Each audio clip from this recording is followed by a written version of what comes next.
The day one married James, I thought I was stepping into a fairy tale. I never imagined that the real story would be a test of love, loyalty, and the strength to stand up for myself even when it meant standing up to family. I grew up in a small town in Oregon, the kind of place where everyone knows your name and your business. My parents ran a little bakery on Main Street, and I spent my childhood surrounded by the smell of fresh bread and the warmth of a close-knit community. I always dreamed of a simple, happy life, nothing fancy, just love, laughter, and a place to call home. When I met James, it felt like the universe had finally answered my prayers. He was everything I'd ever hoped for: kind, funny, patient, and genuinely good. We met at a friend's barbecue, and from the moment we started talking, it felt like we'd known each other forever. Our first date was at a local coffee shop, and by the end of the night, I knew I wanted to see him again. James was a software engineer, smart and a little shy, with a quiet confidence that drew me in. He loved hiking, old movies, and had a soft spot for stray animals. We spent our weekends exploring the forests and mountains around Portland, talking about everything and nothing. With him, I felt safe, seen, and loved. After a year of dating, James proposed on a rainy afternoon in the park where we'd had our first picnic. It wasn't fancy, just the two of us, soaked and laughing, with him down on one knee in the mud. I said yes before he could even finish the question. Our wedding was small but beautiful. We held it in my parents' backyard, under a canopy of twinkling lights and late summer roses. My mom baked the cake, my dad walked me down the aisle, and our friends danced barefoot on the grass. It was perfect almost. The only shadow on that day was James's mother, Margaret. Margaret was a striking woman in her early 60s, with sharp blue eyes and perfectly styled silver hair. She was always impeccably dressed, her posture straight as a ruler, her words measured and precise. From the moment I met her, I sensed a distance, a wall I couldn't quite see, but could definitely feel. At the wedding, Margaret was polite but reserved. She smiled for photos, made small talk with my parents, and gave a short, formal toast. But her eyes never softened, not even when James hugged her. I tried to tell myself it was just nerves, or maybe she was overwhelmed by the day. After all, her husband had passed away a few years earlier, and James was her only child. But as the night wore on, I noticed little things. The way she watched me and James, her lips pressed into a thin line. The way she corrected me when I thanked her for helping with the flowers. Actually, I just supervised. The florist did the real work. The way she seemed to flinch every time someone called me Mrs. Carter. After the wedding, James and I planned to move into our own apartment in Portland. But when our lease fell through at the last minute, Margaret offered to let us stay with her just until we found something else. James was grateful, and I didn't want to seem ungrateful, so I agreed. I told myself it would only be for a few weeks. I had no idea how much those weeks would change my life. Margaret's house was beautiful and old Victorian, on a quiet street, filled with antiques and family photos. She kept everything spotless, and there was a place for everything. The guest room was cozy, with a view of her rose garden, and she'd even left a little welcome basket on the bed. At first, things seemed fine. Margaret was gracious, showing us around, explaining her routines. She made us breakfast every morning, and we ate dinner together at the big oak table in the dining room. She asked about my family, my job at the bookstore, and my plans for the future. But there was an edge to her questions, a sense that I was being evaluated. She'd ask, "Do you plan to keep working after you have kids? Or are you sure you're happy with such a small wedding?" I tried to answer honestly, but I always felt like I was giving the wrong response. James didn't seem to notice. He was just happy to be home, catching up with his mom, showing me his old room and the treehouse he'd built as a kid. He wanted us all to get along, and I wanted that too. But as the days passed, Margaret's control became more obvious. She had rules for everything: how to load the dishwasher, how to fold towels, even how to arrange the shoes by the door. If I did something differently, she'd quietly redo it when I wasn't looking. If I cooked dinner, she'd help by adding more salt or changing the recipe. If I tried to clean, she'd follow behind me, pointing out spots I'd missed. First, I tried to laugh it off. I told myself she was just particular, that she meant well. But it started to wear on me. I felt like a guest in my own home, always on edge, always worried I was doing something wrong. One afternoon, I overheard Margaret on the phone with a friend. She didn't know I was in the hallway, folding laundry. Emily's sweet, but she's not very practical. I just hope James doesn't regret rushing into this. Her words stung. I wanted to confront her, to ask why she didn't like me, but I didn't want to cause drama. Instead, I tried harder, baking her favorite cookies, inviting her to join us for movie nights, asking about her childhood, but nothing seemed to thaw her icy demeanor. James noticed I was stressed, but I didn't want to burden him. He loved his mom, and I didn't want to come between them. I told myself it would get better once we found our own place, but then, little things started to happen. Margaret would forget to tell me about plans she'd made for us, leaving me out of family dinners or outings. She'd make comments about my appearance. "You look tired, dear. Are you getting enough sleep?" Or about my job. "It's nice that you have a hobby, but have you thought about something more stable?" I started to doubt myself. Was I really not good enough? Was I letting James down? I tried to talk to him about it, but he just said, "That's just how Mom is. She's always been a little intense." One night, after a particularly awkward dinner, I found Margaret in the kitchen, staring out the window. I hesitated, then said, "Margaret, I know this isn't easy for you. I just want us to get along." She turned to me, her expression unreadable. "Emily, I appreciate that you're trying, but marriage isn't a fairy tale. If you want to last in this family, you'll need to toughen up." Her words echoed in my mind as I lay in bed that night. I wondered if I'd made a terrible mistake. I wondered if love was enough. Call if you want to know how this story unfolds. Subscribe to Myla Stories. Sometimes, the people closest to us are the ones who test us the most. But I wasn't ready to give up. I promised myself I'd try harder, be stronger, and never let anyone come between me and James. I had no idea how much that promise would be tested in the days to come. The days after Margaret's warning felt heavier, as if the air in the house had thickened. I tried to keep my promise to myself to be stronger, to not let her get to me, but it was harder than I expected. Every morning, I woke up determined to make things better, and every night, I went to bed feeling like I'd failed. Margaret's rules became more rigid. She started leaving little notes around the house. "Please use coasters on the coffee table. Don't leave shoes in the hallway. No phone calls after 9 p.m. At first, I tried to see it as her way of keeping order, but soon it felt like she was trying to control every aspect of my life. James, meanwhile, seemed oblivious. He was busy with work, often coming home late, tired and distracted. When he was home, he tried to keep the peace, making jokes or changing the subject whenever things got tense. I didn't want to burden him with my worries, so I kept most of it to myself, but the tension was building. One evening, after dinner, Margaret asked James to help her with something in the garage. I started clearing the table, humming to myself, when I heard my phone buzz. It was a text from my mom. "How are you, sweetheart? We miss you. Call when you can."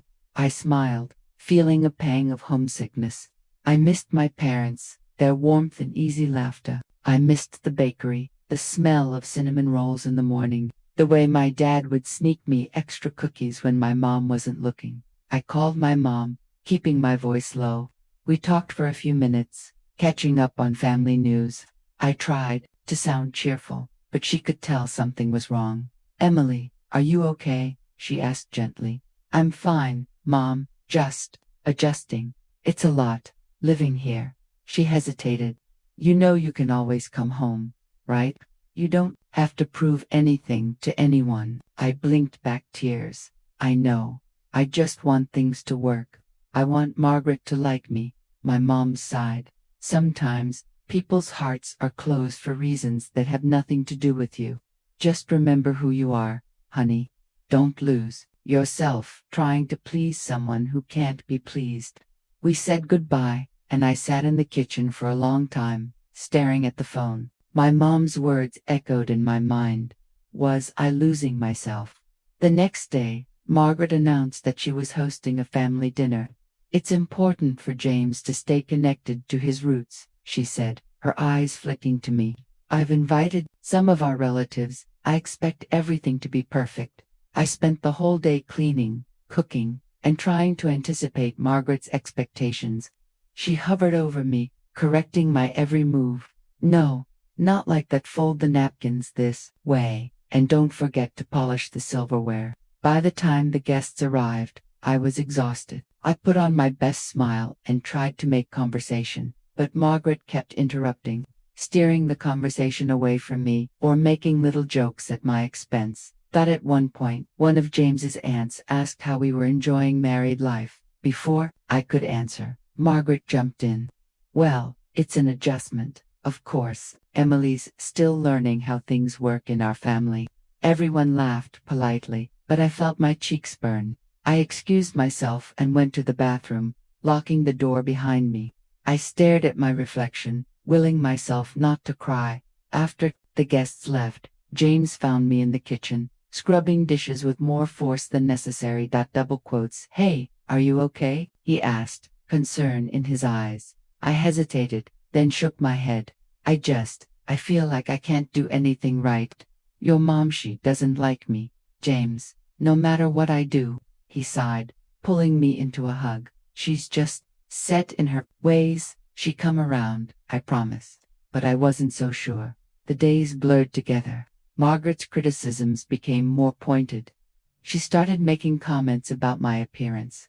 You look tired, dear. Maybe you should try a different hairstyle. Or about my job. It's nice that you have a hobby, but have you thought about something more stable? I tried to brush it off, but it wore me down. I started doubting myself, second-guessing every decision. I stopped calling my parents as often, not wanting to worry them.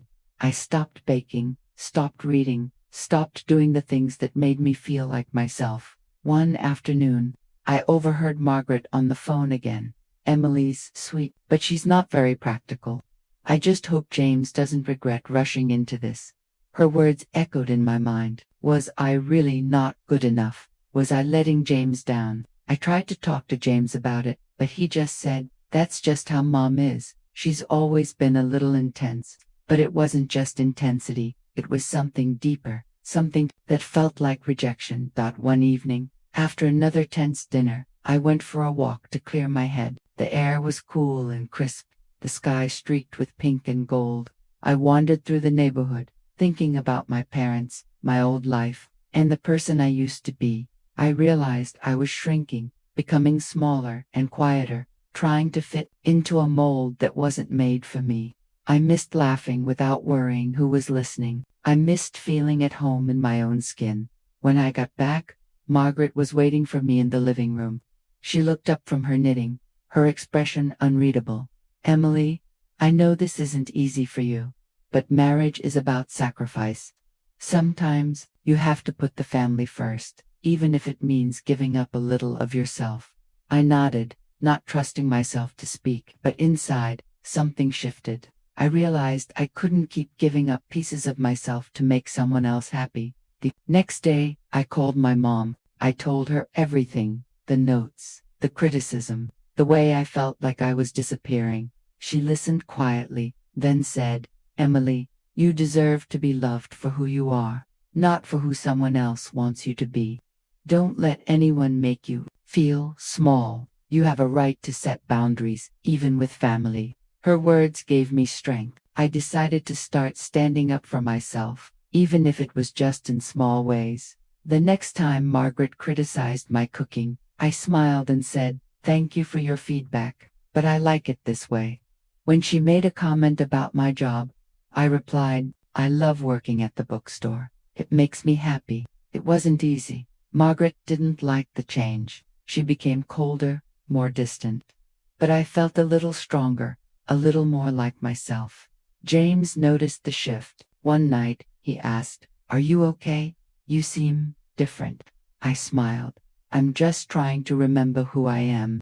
He hugged me, and for the first time in weeks, I felt hopeful.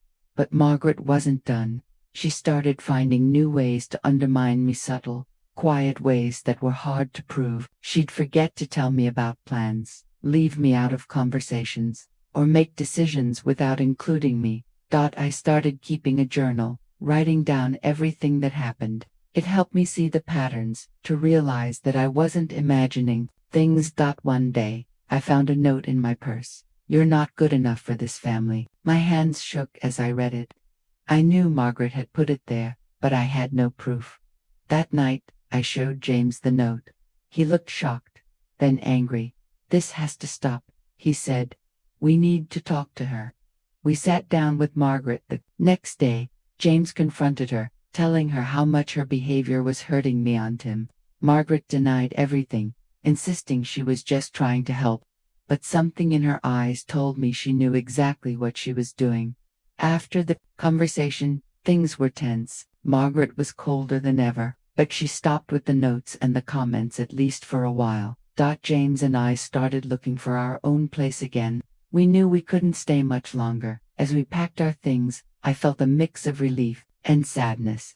I wanted to believe that things could have been different, that Margaret and I could have found common ground, but I also knew that I couldn't keep sacrificing myself for someone else's approval. On our last night in Margaret's house, I stood in the guest room, looking out at the rose garden. I thought about everything I'd learned, the importance of boundaries, the value of self-respect, and the courage it takes to stand up for yourself, even when it's hard. I realized that love isn't about losing yourself to please others. It's about being true to who you are, and finding people who love you for it. As James and I drove away the next morning, I felt lighter. I didn't know what the future held, but I knew I was ready to face it on my own terms. Moving out of Margaret's house felt like stepping into sunlight after months of rain. Our new apartment wasn't much, just a small, two-bedroom place above a coffee shop in downtown Portland, but it was ours. The first night, James and I ate takeout on the floor, surrounded by boxers, laughing about how we couldn't find the forks. For the first time in a long time, I felt like I could breathe, but freedom came with its own challenges. The silence in our apartment was different from the silence in Margaret's house. There, it had been heavy, full of things unsaid. Here, it was peaceful, but also a little lonely. I missed the comfort of my parents' home, the easy routine of the bakery, the certainty of being loved without conditions. James threw himself into work, eager to prove himself at his new job. I went back to the bookstore, grateful for the familiar faces and the quiet order of the shelves. But even as I tried to settle into our new life, I couldn't shake the feeling that something was still wrong. Margaret called every day at first. Sometimes she left voicemails for James, sometimes for me. The messages were always polite, but there was an edge to them, a reminder that she was still watching, still waiting for us to fail. "I hope you're managing on your own," she'd say. "Let me know if you need any help. I know it's a lot to handle." James tried to brush it off. "She just misses us," he said. "She'll get used to it." But I could see the worry in his eyes. He loved his mother, even after everything. He wanted her to be happy, to accept our marriage, to be part of our lives. I wanted that too, but I didn't know if it was possible. A few weeks after we moved out, Margaret invited us to dinner. I hesitated, but James wanted to go. "Maybe things will be better now that we have our own space," he said. Maybe she just needed time. I agreed, hoping he was right. Margaret's house looked the same as ever, immaculate, quiet, full of memories. She greeted us at the door with a stiff hug and a forced smile. Dinner was awkward. Margaret asked about our apartment, our jobs, our plans for the future. Every answer felt like a test. At one point, she turned to me and said, "So, Emily, are you still working at the bookstore? I thought you might have moved on to something more substantial by now." I smiled, refusing to let her get to me. "I love my job. It's exactly where I want to be right now." She pursed her lips, but didn't say anything more. After dinner, James and I left quickly. In the car, he was quiet. I could tell he was disappointed, but he didn't say anything. I reached over and squeezed his hand. "We tried," I said softly. "That's all we can do." He nodded, but I could see the sadness in his eyes. The weeks passed. Margaret's calls became less frequent, but when they came, they were sharper. She started calling James at work, leaving messages with his assistant. She sent emails, sometimes to both of us, sometimes just to me. The messages were always polite, but there was a coldness to them, a sense that she was keeping score. One day, I came home from work to find a letter in our mailbox. It was from Margaret. Inside was a list of suggestions for how to improve our marriage, everything from budgeting tips to advice on how to keep a husband happy. At the bottom, she'd written, "I only want what's best for you both." I showed the letter to James. He read it, then crumpled it up and threw it in the trash. "We're not children," he said. "She needs to let go." But letting go wasn't something Margaret knew how to do. As the months went by, the strain started to show. James and I argued more about money, about work, about Margaret. I felt like I was always on edge, waiting for the next call, the next letter, the next reminder that I wasn't good enough. I started seeing a therapist, hoping to find some clarity. In our sessions, I talked about Margaret, about my parents, about the person I used to be. My therapist listened, then asked, "What do you want, Emily? Not what Margaret wants, not what James wants. What do you want?" The question caught me off guard. I realized I didn't know the answer. I spent the next few weeks thinking about it. I made a list of the things that made me happy: reading, baking, spending time with friends, hiking with James. I realized how much of myself I'd given up trying to please Margaret, how much I'd lost in the process, that I started making small changes. I joined a book club, started baking again, called my parents more often. I invited friends over for dinner, even though our apartment was small. I started saying no to things I didn't want to do, setting boundaries with Margaret, even when it was hard. James noticed the change. One night, as we sat on the couch, he said, "You seem happier." "I'm glad." I smiled. "I'm trying to be. I want us to be happy, James, but I can't do it alone." He nodded, pulling me close. "We'll figure it out, together." But Margaret wasn't done. One afternoon, I got a call from my manager at the bookstore. She sounded worried. "Emily, I got a strange call from someone claiming to be your mother. She said you'd been stealing from the register." "I know it's not true, but I thought you should know." My heart sank. I thanked her, then hung up, my hands shaking. I knew Margaret was behind it, but I had no proof. That night, I told James what had happened. He was furious. "This has to stop," he said. "We need to set boundaries, Emily. We can't let her keep doing this." We sat down together and wrote Margaret a letter. We told her that we loved her, but that her behavior was hurting us. We asked her to respect our boundaries, to stop interfering in our lives. We mailed the letter, then waited. For a while, things were quiet. Margaret didn't call, didn't write, didn't show up at our apartment. I started to relax, to believe that maybe things would finally get better, but the silence didn't last. One evening, as James and I were getting ready for bed, there was a knock at the door. I opened it to find Margaret standing in the hallway, her eyes red and swollen. "I'm sorry," she said, her voice trembling. I miss you both. I don't know how to let go." James invited her in. We sat together in the living room, the three of us, surrounded by the quiet hum of the city outside. Margaret talked about her fears about losing James, about being alone, about not knowing how to be a mother to an adult son. She cried, and for the first time, I saw her not as an enemy, but as a person flawed, scared, and hurting.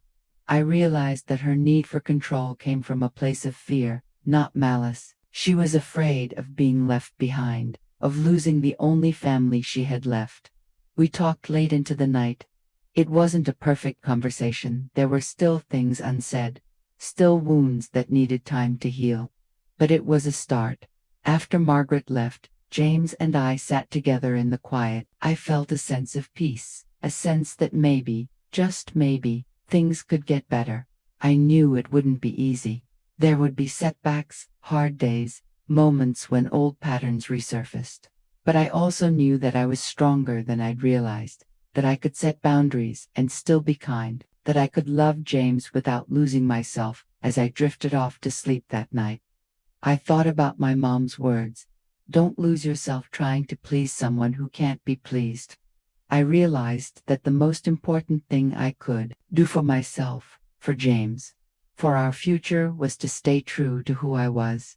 And for the first time in a long time, I felt hopeful.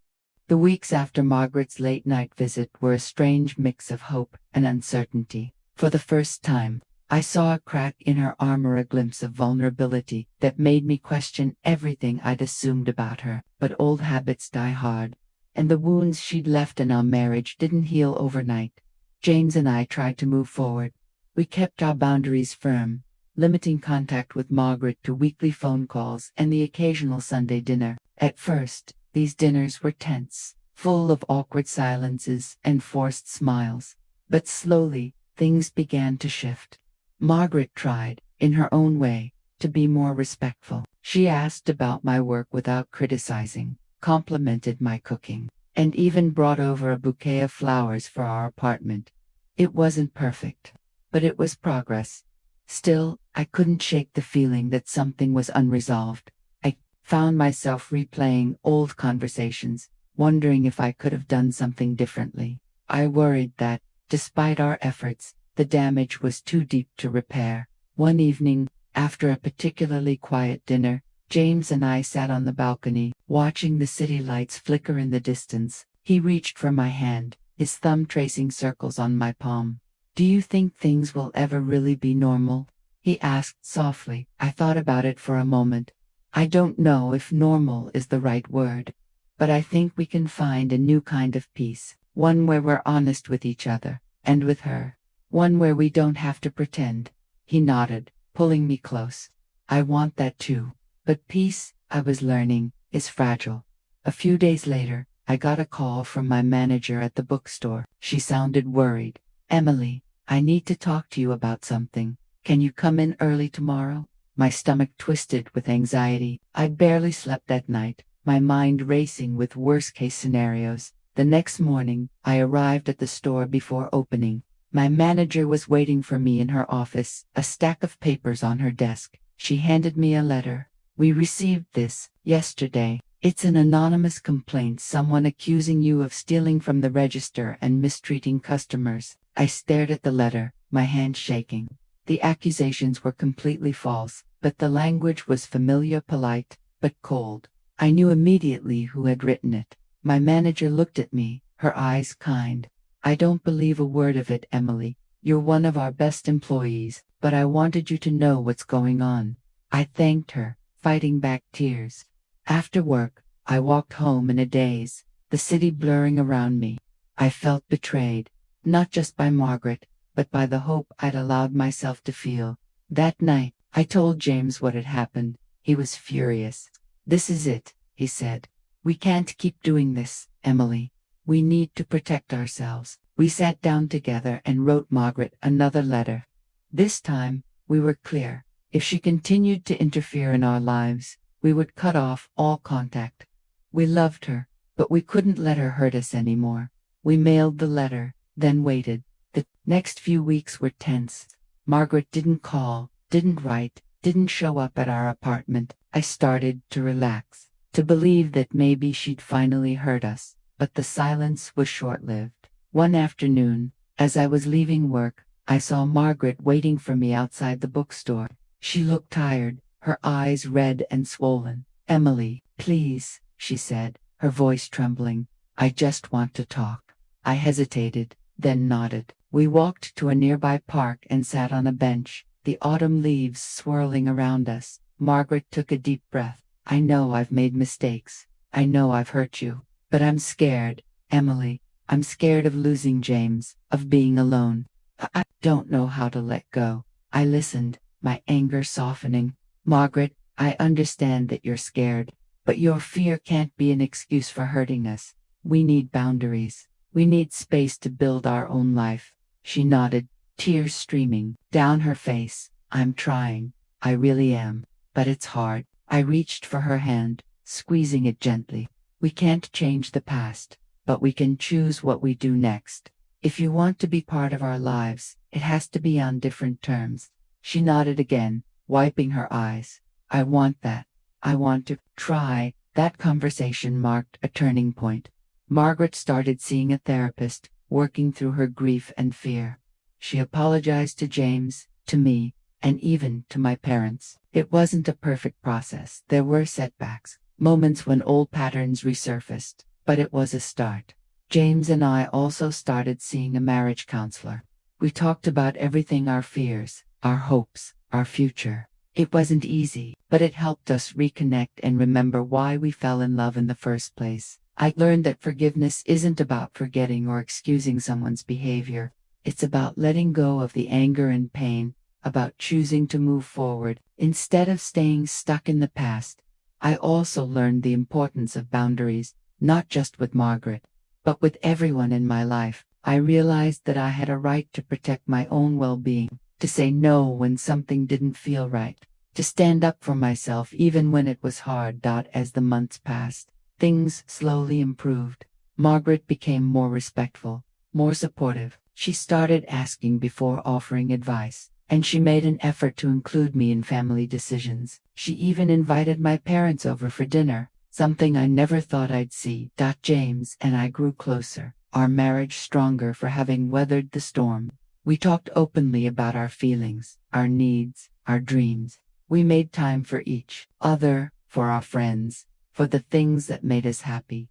I started baking again, filling our apartment with the smell of fresh bread and cookies. I joined a hiking group, rediscovering my love of the outdoors. I called my parents every week, grateful for their unwavering support. For the first time in a long time, I felt like myself again. But life, I was learning, is never simple. One evening, James came home from work looking pale. He handed me a letter on official-looking envelope with our names on it. Inside was a notice from his employer.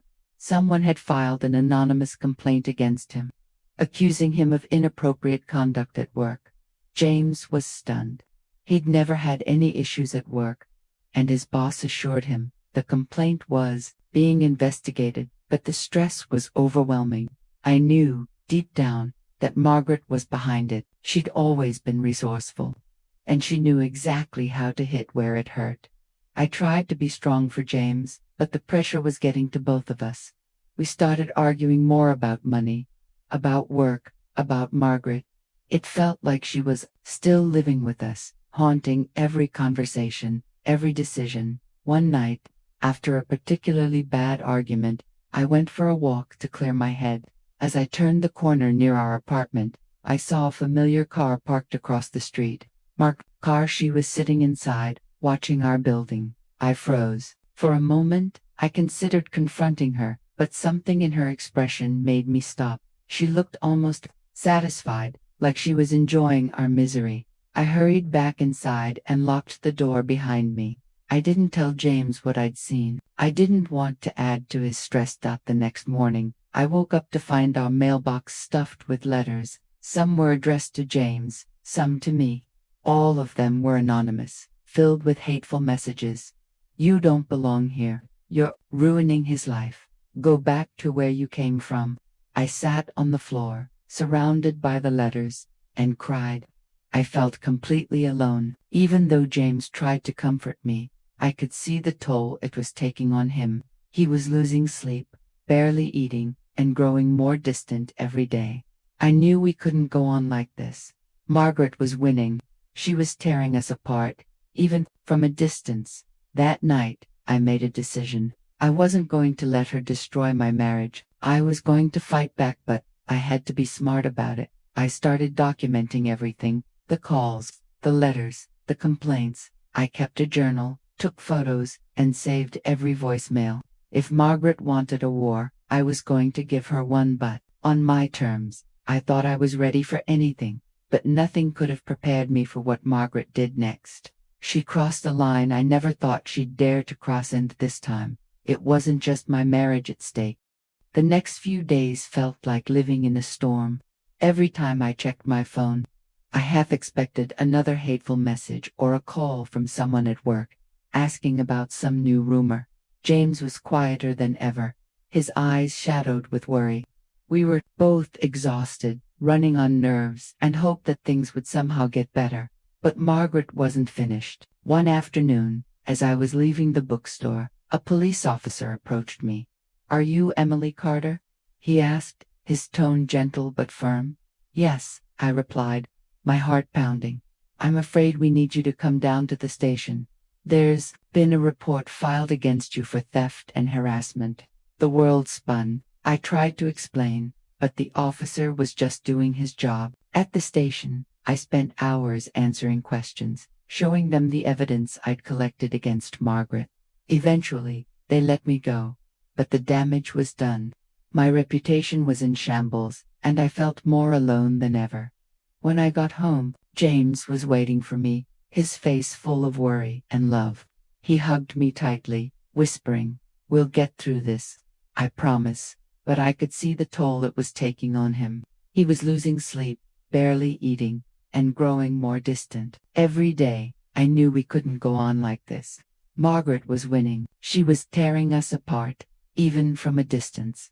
That night, I made a decision. I wasn't going to let her destroy my marriage. I was going to fight back, but I had to be smart about it. I started by reaching out to a lawyer. I explained everything: the harassment, the false accusations, the police report, the anonymous letters. The lawyer listened carefully, taking notes and asking questions. When I finished, she looked at me and said, "Emily, you have a strong case. If you want to file a restraining order, I can help you." The idea of taking legal action against my own mother-in-law felt overwhelming, but I knew it was the right thing to do. Margaret had crossed every line, and I couldn't let her keep hurting us. James supported me every step of the way. He even offered to testify on my behalf, to tell the court everything his mother had done. It wasn't easy for him. He still loved her, in his own way, but he loved me more. While the legal process moved forward, I focused on rebuilding my life. I went back to work at the bookstore, determined not to let Margaret's lies define me. My manager and co-workers were supportive, and slowly, my confidence started to return. James and I also started seeing a marriage counselor. We talked about everything: our fears, our hopes, our future. It wasn't easy, but it helped us reconnect and remember why we fell in love in the first place. Meanwhile, Margaret didn't give up. She tried to contact James through his friends, through his work, even through social media. But we stayed strong, blocking her at every turn and documenting every attempt she made to reach us. The day of the court hearing finally arrived. I was nervous, but I knew I had to see this through. Margaret showed up, looking as cold and composed as ever. She tried to play the victim, claiming I was the one harassing her. But the evidence was overwhelming. The judge listened to both sides, then ruled in my favor. Margaret was ordered to stay away from us. No calls, no visits, no contact of any kind. If she broke the order, she could face serious consequences. Walking out of that courtroom, I felt a weight lift off my shoulders. For the first time in months, I felt safe. With Margaret legally out of our lives, James and I started to heal. We spent more time together, went on weekend trips, and even started talking about starting a family. The nightmares and anxieties slowly faded, replaced by hope and excitement for the future. But just as we were beginning to move on, something unexpected happened. One evening, James got a call from a hospital. Margaret had been in an accident. She was in critical condition, and the doctors weren't sure if she would make it through the night. James was torn. Despite everything, she was still his mother. He wanted to see her, to say goodbye, if it came to that. I understood, and I told him I'd support whatever decision he made. We went to the hospital together. Seeing Margaret lying in that hospital bed, so small and fragile, was a shock. For a moment, all the anger and pain faded away, replaced by a deep, aching sadness. James held her hand and whispered, "I love you, Mom. I wish things could have been different." Margaret opened her eyes, looked at me, and for the first time, I saw something like regret in her expression. She tried to speak, but the words wouldn't come. A single tear rolled down her cheek. Margaret passed away early the next morning. The doctor said it was peaceful, that she wasn't in pain. James and I sat with her for a long time, saying our goodbyes in our own ways. The days that followed were a blur of funeral arrangements, phone calls, and paperwork. James was quiet, lost in his own thoughts. I tried to be strong for him, but I was grieving too, not just for Margaret, but for the hope that things could have been different. At the funeral, people came up to us with stories about Margaret, how she'd helped them, how she'd been there in tough times. It was strange hearing about this other side of her, the side we rarely saw. I realized that people are complicated, that even those who hurt us can have moments of kindness. After the service, James and I walked through the cemetery, hand in hand. The air was crisp, the sky gray with clouds. We talked about everything, about Margaret, about our marriage, about the future. "I wish she could have seen us happy," James said quietly. "I wish she could have let go." I nodded. "Me too. But we can't change the past. We can only move forward." A few weeks after the funeral, James and I received a letter from Margaret's lawyer. She had left us something in her will, a small house on the edge of town, the one where James grew up. It was unexpected, and at first, I wasn't sure how to feel. The house was full of memories, both good and bad. We decided to visit the house together. Walking through the rooms, I felt a strange sense of closure. There were photos of James as a child, old family, heirlooms, and even a few letters Margaret had written but never sent. In one, she wrote about her fears of losing James, about how hard it was to let go. Reading her words, I finally understood. Margaret's actions had been driven by fear, by love twisted into something toxic. It didn't excuse what she'd done, but it helped me forgive her, just a little. James and I stood in the backyard, watching the sun set over the trees. For the first time in a long time, I felt at peace. But just as we were ready to start a new chapter, a secret from Margaret's past surfaced, one that would change everything we thought we knew about her and about ourselves. The little house Margaret left us was old, but full of character. James and I spent the first few days cleaning, sorting through boxes, and deciding what to keep. It was bittersweet. Every room held memories, some painful, some sweet. But as we worked, we started to feel like maybe, just maybe, we could make this place our own. One rainy afternoon, while James was at work, I decided to tackle the attic. The stairs creaked as I climbed up, flashlight in hand. The attic was dusty and cluttered, filled with old trunks, photo albums, and boxers labeled in Margaret's neat handwriting. I started opening boxes, sorting through baby clothes, Christmas, ornaments, and stacks of letters. Then, in the far corner, I found a small locked chest. The key was taped to the bottom. My heart pounded as I opened it, not sure what I'd find. Inside were letters, dozens of them, all addressed to James. Some were written when he was a child, others more recent. But there was one envelope with my name on it. I sat down on the dusty floor and opened it. Margaret's handwriting was shaky, but clear. "Dear Emily, if you're reading this, it means I'm gone. I know I made your life difficult, and I'm sorry. I was afraid of losing my son, afraid of being alone. I let that fear turn into anger, and I took it out on you. But there's something you need to know. Before James was born, I lost a child, a little girl. I never told anyone, not even James's father. The pain of that loss changed me. I became overprotective, controlling, desperate to keep my family together. I hope you can forgive me.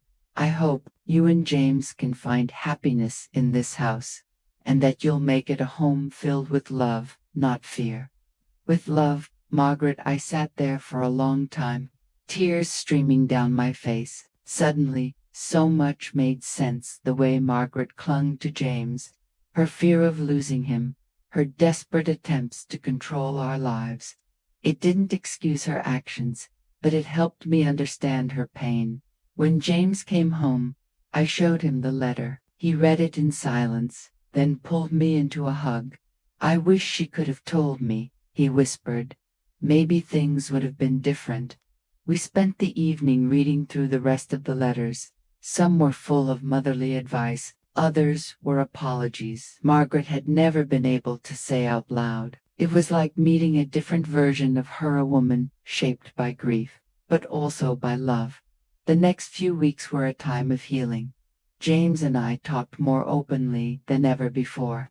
We shared our fears, our hopes, and our dreams for the future. The house, once a symbol of pain, started to feel like a place of new beginnings. We decided to keep some of Margaret's things, her favorite books, a few family photos, the letters. The rest we donated, hoping to pass on a little kindness in her memory. One evening, as we sat on the porch watching the sunset, James took my hand. "I think we should start a family," he said softly. "I want to build something new, something good." I smiled, feeling a sense of peace I hadn't known in years. "Me too," I said. "Let's fill this house with love." But just as we were ready to move forward, a knock at the door changed everything. Standing on the porch was a woman neither of us recognized, holding a letter from Margaret, addressed to both James and me. We invited her in, offering her tea and a seat at the kitchen table. She introduced herself as Sarah. Her hands trembled as she handed us the letter. "I'm sorry to show up like this," she said. "Margaret asked me to deliver this if anything ever happened to her. I'm your half-sister, James." The room went silent. James stared at her, his mouth opening and closing as he tried to process her words. Sarah explained that she had been adopted as a baby, and only recently found out about her biological mother. She had reached out to Margaret a few years ago, and they had met in secret. Margaret had wanted to tell James, but never found the courage. James and I read the letter together. Margaret wrote about her regrets, her fears, and her hope that we would welcome Sarah into our family. Tears streamed down my face as I read Margaret's words. I realized that family is complicated, messy, and sometimes painful, but it's also full of second chances. James reached out and took Sarah's hand. "I wish Mom had told me," he said softly. "But I'm glad you're here." Sarah smiled through her tears. "Me too." The days that followed were filled with new beginnings. We got to know Sarah, learning about her life, her family, and the years she'd spent searching for answers. There were awkward moments, of course, and plenty of questions, but there was also laughter, forgiveness, and hope. James and I realized that family isn't just about blood or shared history, about the people who choose to stand by you, even when things get hard. Margaret's secrets had caused so much pain, but in the end, they also brought us something beautiful, a chance to heal, to forgive, and to start again.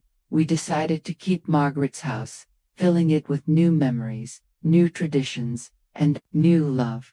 The past would always be a part of us, but it didn't have to define our future.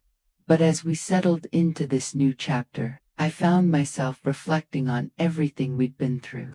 I realized that the real lesson wasn't about Margaret or even about family. It was about the power of forgiveness, the importance of boundaries, and the courage it takes to choose love even when it's hard.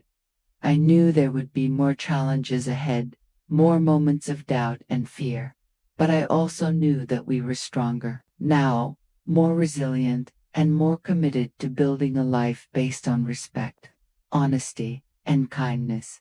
And for the first time in a long time, I felt truly at home. The days after Sarah's arrival were a whirlwind of emotions. There was so much to process: Margaret's secret, the pain she'd carried, and the new reality of having a half-sister. James and I spent hours talking, sometimes late into the night, trying to make sense of it all. Sarah was gentle and patient, never pushing, always giving us space to adjust. She shared stories of her childhood, her adoptive parents, and her own journey to find her roots. There were moments of awkwardness, but also moments of connection, shared laughter over old family photos, quiet tears as we read more of Margaret's letters together. One evening, as the three of us sat in the living room, Sarah looked at me and said, "I was always afraid I'd never find my real family, but now that I have, I realize family isn't just about blood. It's about who shows up, who stays, and who forgives." Her words struck a chord. I thought about everything James and I had been through, the pain, the anger, the moments when it felt like we might not make it. I realized that forgiveness wasn't just something we gave to Margaret, but something we had to give to ourselves. As the weeks passed, we began to settle into a new rhythm. Sarah visited often, sometimes bringing her husband and their little boy, Ethan. The house, once so full of tension and old ghosts, was now filled with laughter and the sound of children playing. James and I started new traditions: Sunday dinners with Sarah's family, movie nights, and long walks in the park. We talked openly about our feelings, our fears, and our hopes for the future. The wounds Margaret had left were still there, but they were healing, slowly but surely. I found myself thinking about Margaret often. I wondered what she would think if she could see us now, her children, brought together by the very secrets she'd tried so hard to hide. I hoped she would be proud, or at least at peace. One afternoon, as I was cleaning out the last of the boxes in the attic, I found a small journal tucked away in the bottom of a trunk. It was Margaret's, filled with entries from the years after her husband died. I sat on the floor, reading her words, feeling her pain and loneliness. "I wish I knew how to let go," she wrote in one entry. "I wish I could tell James how much I love him, how scared I am of losing him. I wish I could be kinder to Emily. She deserves better." Tears filled my eyes as I read. For the first time, I truly understood the depth of Margaret's struggle. She wasn't just a villain in our story, she was a woman shaped by loss, fear, and regret. That night, I shared the journal with James and Sarah.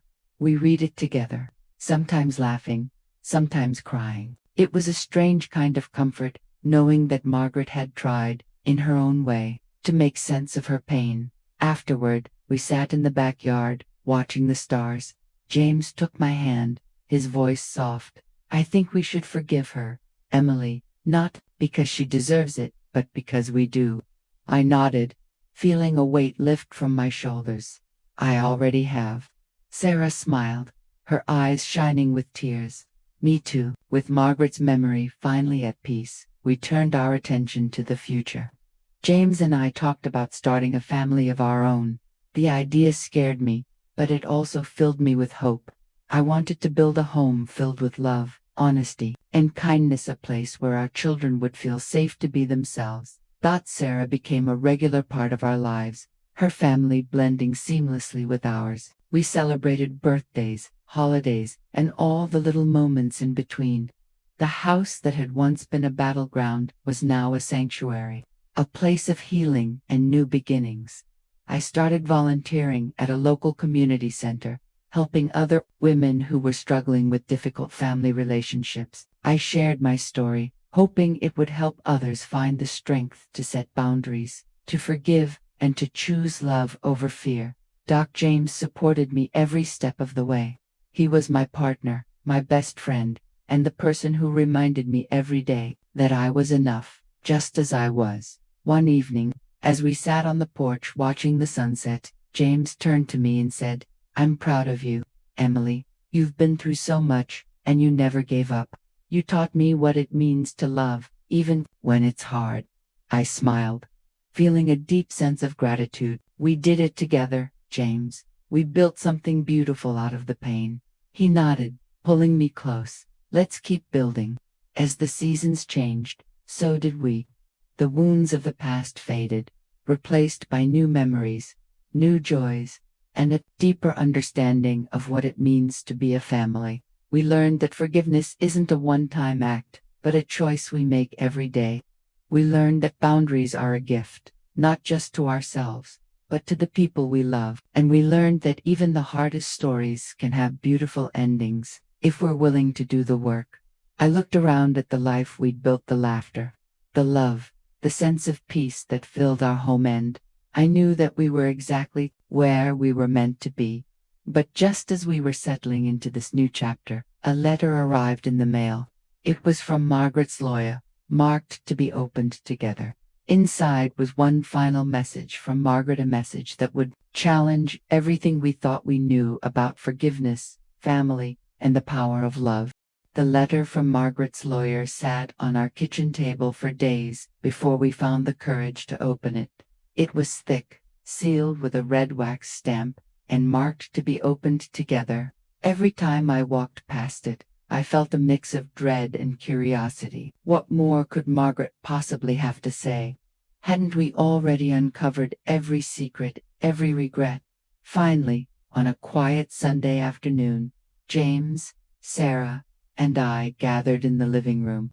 The house was filled with the smell of fresh coffee and the sound of Ethan, Sarah's little boy, playing in the backyard. The world outside felt peaceful, but inside, my heart was pounding.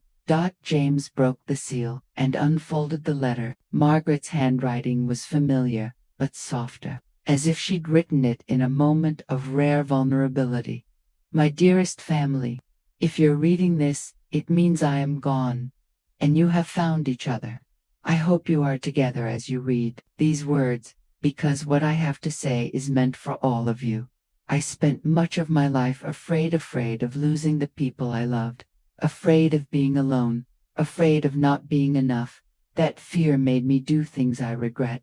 I tried to control what I could not, and in doing so, I hurt the people I loved most. Emily, I am sorry for the pain I caused you. I see now that you were never my enemy. You were the best thing that ever happened to James. I hope you can forgive me. Not for my sake, but for yours. James, I am proud of the man you have become. I wish I had told you more often. I wish I had trusted you to make your own choices. Sarah, I am grateful you found me, even if I was too afraid to let you all the way in. I hope you will forgive me for the years we lost. If there is one thing I want you to remember, it is this. Family is not about control or perfection. It is about love, forgiveness, and the courage to let go. Please, do not let my mistakes define your future. Build a family that is honest, kind, and brave. Love each other fiercely, and never be afraid to say you're sorry. With all my love. Margaret. The room was silent as James finished reading. Tears streamed down Sarah's face, and I felt my own eyes filled as well. For a long moment, none of us spoke. There was nothing left to say. Margaret's words had said it all. Subscribe, call if this story touched your heart. Please subscribe to Myla Stories. Your support helps us share more real-life journeys, lessons, and hope. Every story matters. Yours. In the weeks that followed, Margaret's letter became a touchstone for us. Whenever old wounds threatened to reopen, or when we struggled with forgiveness, we would read her words again. They reminded us that healing is a journey, not a destination, and that love is always worth fighting for. James and I decided to start a family. The thought scared me, but it also filled me with hope. I wanted to give our children the kind of home I'd always dreamed of, one filled with laughter, honesty, and unconditional love. I wanted them to know that it's okay to make mistakes, to ask for help, to say I'm sorry. Sarah became more than just a half-sister. She became a true friend, a confidant, and a beloved aunt to our children. Our families blended in ways I never could have imagined, creating new traditions and memories that honored the past. While looking forward to the future, I continued volunteering at the community center, sharing my story with other women who were struggling with difficult family relationships. I told them what I had learned, that boundaries are not walls, but bridges, that forgiveness is not weakness, but strength, and that sometimes the hardest stories have the most beautiful endings. James and I grew stronger together. We learned to communicate openly, to support each other's dreams, and to celebrate our differences. We made a promise to never let fear or pride come between us, to always choose love, even when it was hard. Years later, as I watched our children play in the backyard of Margaret's old house, I felt a deep sense of peace. The pain of the past was still there, but it no longer defined us. We had built something new, something beautiful out of the ashes of what once was. I realized that Margaret's greatest gift was not the house, or even her apology, but the lesson she left behind, that love is messy, imperfect, and sometimes painful, but it is always worth the risk. Ending hook. So if you're struggling with family, with forgiveness, or with finding your own voice, remember this: you are not alone. You are stronger than you think. And sometimes, the hardest stories really do have the most beautiful endings.